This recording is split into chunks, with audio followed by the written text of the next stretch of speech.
কারণ বরাক ভ্যালিতে আমি ওপেনলি বলছি রিলিজিয়াস লাইনে উই আর ডিভাইডেড।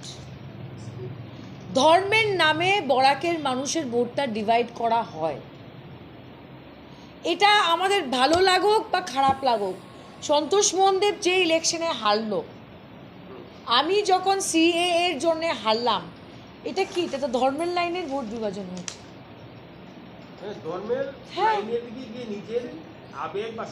হ্যাঁ, এবার অন্ততপক্ষে এই দেখেন আমি যে মাইনরিটি ভোটটাকে করিমগঞ্জে বিজেপি নিয়ে যেতে সক্ষম হয়েছে, কি বলেন আপনি? আমি বলছি এটা নিয়ে স্পেশালি করিমগঞ্জ আমি বলছি, আমি সব জানি, আমার কাছে সব খবর আছে, কিন্তু আমি প্রমাণ করতে পারবো না, কারণ আমার এইগুলো প্রমাণ নেই। একটা কি কেস হয়নি যে ফরেস্টে কি হয়েছিল, যে আজকে চিফ 100% মাইনরিটি কমিউনিটির কে যদি বলা হয় ভোট না দিলে অরুণোদয় কেটে দেব, ভোট না নিলে ফরেস্ট এরিয়া থেকে উচ্ছেদ করে দেব, ভোট না দিলে সব ক্রস বর্ডার ট্রেড আমরা বন্ধ করে দেব, বুঝেন আমি কি বলছি, সব ব্যবসা বন্ধ করে দেব। ইয়েস, ওদেরকে চাপ সৃষ্টি করে ভোট নেওয়া হয়েছে। পাপি পেট কা সওয়াল হ্যাঁ। সবাই জানে যে বিজেপি সরকার 26 পর্যন্ত থাকবে আসামে।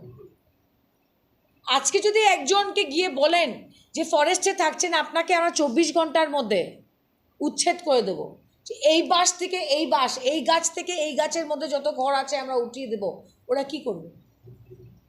আজকে ব্যবসায়ীদের ডেকে যদি বলা হয় যে তোমাদের কমিউনিটির ভোট না মেলে তোমাদের কোমর ভেঙে দিব, ওরা কি করবে? 100% ভয়ের রাজনীতি। অরুণোদয় কেটে দিব, এটা বলা হয়েছে। তো কেউ তো বিজেপি আর মোদিকে ভালোবেসে ভোটটা দেয়নি। মানে করিমগঞ্জে বিজেপির জয়ের কারণটাই হচ্ছে ভয়ের রাজনীতি এবং হুমকির রাজনীতি দিয়ে।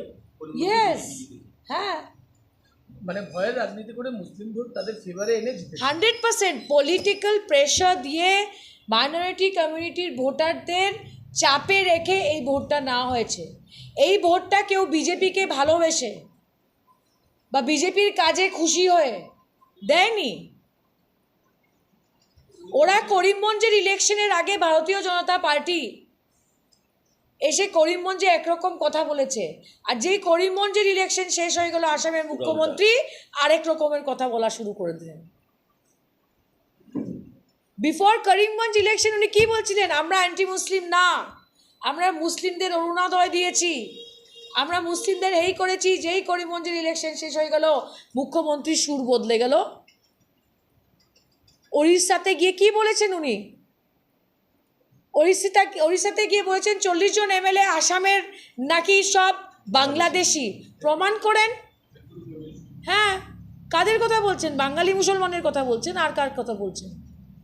এই ধরনের মন্তব্য গণতান্ত্রিক দেশে একটা মুখ্যমন্ত্রী করছে, ওপেনলি একটা কমিউনাল কথা বলছে, এটা কোনোদিন হয়নি দেশের ইতিহাস।